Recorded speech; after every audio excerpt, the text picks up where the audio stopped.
reforma al Poder Judicial en Jalisco, esta reforma en la que pues Jalisco ya lleva más de un año de retraso de cuando debió aprobarla y bueno, todavía no se ve por dónde vendrá. Javier, ¿cómo estás? Qué gusto saludarte, muy buenas tardes. ¿Qué tal, Sonia? Me da mucho gusto saludarte y por tu conducto a toda la audiencia de esta estación. Bueno, pues parece que no corre la prisa en Jalisco por aprobar la reforma al Poder Judicial, ¿no? Parece que no, pareciera como que no quisieran aprobarla. Realmente a veces a mí me da esa impresión como que le juegan al vivo y se echan la bolita y reclaman, digamos, posturas irreductibles como eso de que se niegan tajantemente los movimientos ciudadanos a la mal llamada tómbola, que no aparece por ningún lado ese concepto en la reforma constitucional. Lo que se habla es de un sorteo, ¿sí? O de una insaculación, pero no de una tómbola. Entonces se ha vulgarizado eso, y con ese pretexto, pues, por ejemplo, el Partido Movimiento Ciudadano no quiere aprobar lo que ya se aprobó en una primera instancia, digamos, en la Comisión de Puntos Constitucionales y en una primera lectura ante el Pleno. No ha pasado a segunda lectura. Entonces, la situación está ahí empantanada. Pero déjame decirte algo, Sonia. No es Jalisco el único que está en esta situación. Junto a Jalisco es el estado de Querétaro y de Nuevo León. Casualmente los tres estados son gobernados por partidos de oposición al gobierno federal, es decir, dos de Movimiento Ciudadano, los dos únicos que tiene, y el de Querétaro del PAN. Y también pues no se ve para cuándo en esos dos estados tampoco. ¿Qué implicaciones tiene que no se apruebe la reforma, Javier? Mira, sería muy grave, definitivamente. Abriría el espacio a una crisis constitucional. Podría procederse contra los diputados o contra los integrantes de la mesa directiva, si ellos fueron los que obstaculizaron que se pasara a pleno ese dictamen, a proceder a juicio político o incluso responsabilidades de otro tipo, como pudiera ser también la inhabilitación para volver a desempeñar cargos públicos o destitución inmediata. Porque se trata aquí en este caso de una reforma constitucional a nivel federal, y hay un artículo transitorio que les marcaba un plazo a las legislaturas de los estados, aunque del todo, digamos, no obstante que no se votaron en la elección extraordinaria del 2025 la mitad de los jueces y magistrados, como se hizo en otras entidades de la República. Este octavo transitorio establece que deberá de concluir ese proceso de renovación de los poderes judiciales locales en la elección ordinaria del año 2027. Muy bien. Pero entonces, para que se pueda aplicar la renovación total de los jueces y magistrados electos por voto popular en la elección de junio de 2027, la reforma constitucional y las reformas a las leyes secundarias del estado de Jalisco deben estar aprobadas a más tardar, diría yo, el 31 de mayo de este año. ¿Por qué? Porque la propia Constitución Federal en su artículo 105 establece que no podrán realizarse reformas o modificaciones a la legislación electoral hasta 90 días antes de que inicie el proceso electoral. Y el proceso electoral, que es muy diferente a la jornada electoral se celebrará en junio de 2027, pero el proceso electoral, por disposición de la ley, de la materia, la ley electoral, arranca en la primera semana de septiembre. Entonces, pues el plazo fatal pues, es mayo de este año. Claro. O sea, en la primera semana de este septiembre de 2026 arranca el proceso electoral de 2027, y 90 días antes, si tú le cuentas, pues estaríamos en el 31 de mayo máximo. Aquí la pregunta es, ¿les alcanzará el tiempo a los legisladores? No solamente para construir los consensos, sino para hacer todas las adecuaciones que se requieran a la legislación secundaria. Ay, jole, lo veo un poco difícil, ¿no? Claro, tratándose precisamente de la vida jurídica, de la vida regida en el Estado de Derecho, Javier, ¿podría haber consecuencias incluso en los procesos que se siguen? ¿Tú dices a los procesos que se están tramitando? No, o en términos generales a los procesos jurídicos que se sigan en el Estado si no hay una reforma. Sí, o sea, los procesos jurídicos y judiciales que se Sí, están tramitando ante el Poder Judicial. así es. No, para los procesos propiamente no. Este, Aquí el asunto en lo que nosotros tendríamos sería que los jueces que quedan al frente, pues, en el ejercicio de su cargo, sin haberse realizado esta reforma, pues tendrán que sujetarse a lo que dice el artículo 133 constitucional, en donde se establece la supremacía de la Constitución, y que textualmente dice: los jueces de cada entidad federativa se arreglarán a dicha Constitución, leyes y tratados, se refiere a la Constitución Federal, a pesar de las disposiciones en contrario que pudiera haber en las constituciones o leyes de las entidades federativas. Entonces, los jueces pues seguirían en funciones y tendrían que proceder aplicando los criterios de manera supletoria de los de la Constitución Federal, y todo como viene en marcha de los procesos que estén en trámite, no obstante de que no se haya realizado la reforma judicial en el Estado. O sea, yo pensaría que para la seguridad jurídica no habría problema. Lo que hay problema es para la seguridad política. Es decir, yo vería varios serios problemas de que digamos, el Congreso del Estado, esta legislatura, si no aprueba la reforma, siguiera funcionando, porque pues se les puede aplicar juicio político a nivel federal por la Cámara de Diputados y de Senadores, que sabemos nosotros por quién está dominada, y los pueden destituir total y fulminantemente a todos, ¿sí? Y inhabilitarlos y separarlos de su cargo. Ahora mira, aquí hay un asunto que me parece a mí interesante y que se ha olvidado. Hay un artículo en la Constitución local, Sonia, que es el 118 en la actualidad, y que ese artículo data desde 1917.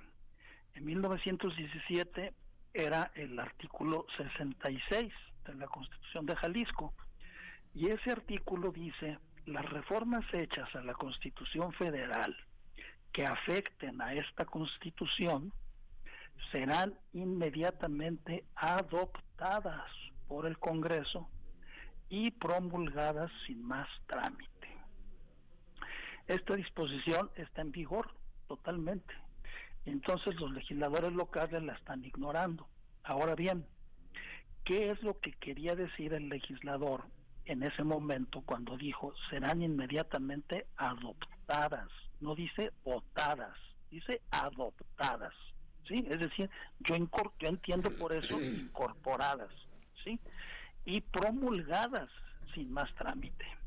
Aquí hay que entender el contexto en el cual se da este artículo en la Constitución de 1917 de Jalisco. El gobernador era Manuel M. Diegues, un destacado carrancista que incluso promulgó muchas leyes de avanzada en el estado de Jalisco. Y entonces, sabiendo que en Jalisco se cumplía el principio aquel que decía Álvaro Obregón, de que Jalisco era el gallinero de la revolución, y que Jalisco se iba a oponer a muchas reformas aprobadas en la Constitución Federal, entonces Manuel M. Diegues introdujo este artículo en la Constitución local desde 1917, que, repito, dice: las reformas hechas a la Constitución Federal que afecten a esta Constitución serán inmediatamente adoptadas, dice adoptadas, no votadas, por el Congreso y promulgadas sin más trámite.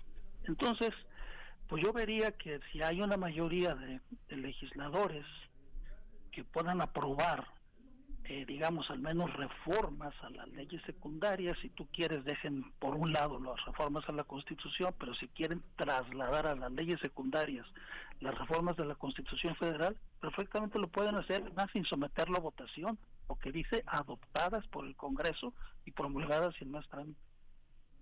Claro, aunque aquí también se requeriría la voluntad del gobernador para promulgarlas, ¿no?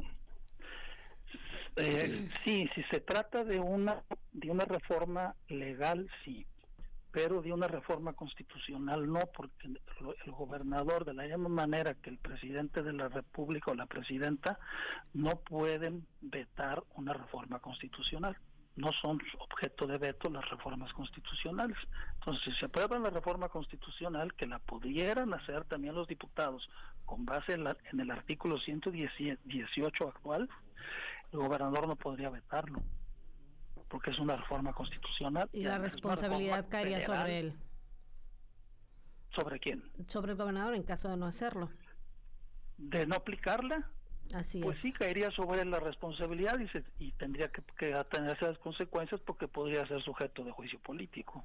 Ahora, ¿cuál sería el interés, Javier, del gobierno del Estado, de Movimiento Ciudadano, de que no avance la reforma al Poder Judicial? Bueno, mira, Sonia, habría que decirlo con todas sus palabras. El problema es que el asunto es que en Jalisco, al igual que prácticamente todo México, la justicia es un negocio. O sea, es un negocio muy jugoso. O sea, están en juego ahí miles de millones de pesos, ¿sí? En las decisiones que se toman. Entonces, pues obviamente que los intereses que hay ya, que están presentes en las decisiones que se han tomado siempre en el Poder Judicial, pues no ven con buen agrado eso, que pueda haber un cambio de situación y que venga a perjudicar esos intereses, esas decisiones que se han venido dando y que tienen a veces implicaciones de miles de millones de pesos. Por ejemplo, te pongo el caso que no es de Jalisco, pero a nivel federal, para que se entienda. Por ejemplo, el caso de Salinas Pliego, todos los 14, 15 años que duró su procedimiento, que estaba debiendo miles de millones de pesos. Pues es lo mismo acá, o sea, se toman decisiones de esa naturaleza que tienen que ver con importantísimas cantidades de dinero y también con la libertad o no de ciertas personas. Y también la libertad se compra y se paga. Entonces, ese es el problema de fondo. Yo creo que no quieren dejar de manipular y de influir desde el ámbito digamos, de los otros dos poderes, del Ejecutivo y del Legislativo. No quieren dejar de influir en las decisiones del Poder Judicial. Ese es el problema de fondo. ¿Por qué? Pues porque hay muchos intereses en juego. Claro, y en lo local más incluso que en lo federal, ¿no? Pues es de suponerse, ¿no? Digamos, todos los estados tienen lo suyo, pero yo pensaría que esas son las razones, ¿no? Entonces, pues en esta circunstancia, yo creo que también el Congreso del Estado, pues me parece a mí que ha incumplido con su obligación en cierta manera, porque yo pienso que si lo que quiere es agilizar esa reforma del Poder Judicial, aunque ya traen un dictamen ellos, pero también se puede retirar ese dictamen, sí, se puede retirar perfectamente, quienes lo firmaron lo pueden retirar. Entonces el Congreso no hizo ningún foro de consulta sobre la reforma del Poder Judicial. Los foros sobre esa reforma los hizo el gobernador, acordémonos nosotros, pero el legislativo no. Y entonces el gobernador actualmente se está, digamos, apoyando en 3 universidades privadas y en la Coparmex, obviamente él es de la Coparmex, ¿sí? Y la Barra Mexicana de Abogados, y una organización que se llama Jalisco ¿Cómo Vamos?, en que supuestamente esa es la reforma que quiere la sociedad de Jalisco. Yo no te niego que traen muchas propuestas que yo las estoy de acuerdo, digamos, en el 90% de esas propuestas, pero no es tanto así como decir es la reforma que quiere el Poder de Jalisco, porque yo también la veo limitada esa reforma, ¿no? A ver, por ejemplo, porque ellos proponen una sala constitucional. Yo diría que no debe haber sala constitucional, debe ser un tribunal constitucional. Por ejemplo, no se dice nada sobre el veto al nepotismo en el Poder Judicial. Por ejemplo, la forma de elección de los integrantes de los comités de evaluación, pues no son muy precisos en eso. Sobre el Tribunal de Arbitraje y Escalafón no se dice nada, y está en debate el asunto de que si el Tribunal de lo Administrativo pasa a depender del Poder Judicial o no. Entonces hay muchos vacíos en esa propuesta que supuestamente es la que está avalando el gobernador, y donde, reitero y señalo, inexplicablemente para mí, No sé por qué no invitaron a la Universidad de Guadalajara, y sin embargo lo venden eso como una propuesta de las universidades. Pues ¿cuál las universidades? Si la universidad más importante de Jalisco es la Universidad de Guadalajara, deberían de decir universidades privadas, porque ni siquiera están todas las universidades privadas, son nada más 3. Entonces, esa no es, digamos, la reforma que quiere y necesita Jalisco, aunque reitero, hay muchas cuestiones que yo en lo personal las avalo en un 90%, pero me parece al mismo tiempo limitada. Y sobre todo, parece ser que ellos no están de acuerdo con eso del sorteo. Y yo no veo cuál es la objeción con el asunto del sorteo, si en realidad es una cuestión de que se estén oponiendo por una razón de principios, o pues es un pretexto para no llegar a un acuerdo para aprobar la reforma judicial. Claro. Javier, te agradezco muchísimo que hayas aceptado platicar con nosotros de este tema. Al contrario, Sonia, gracias a ti, gusto saludarte. Gracias y un abrazo. Gracias.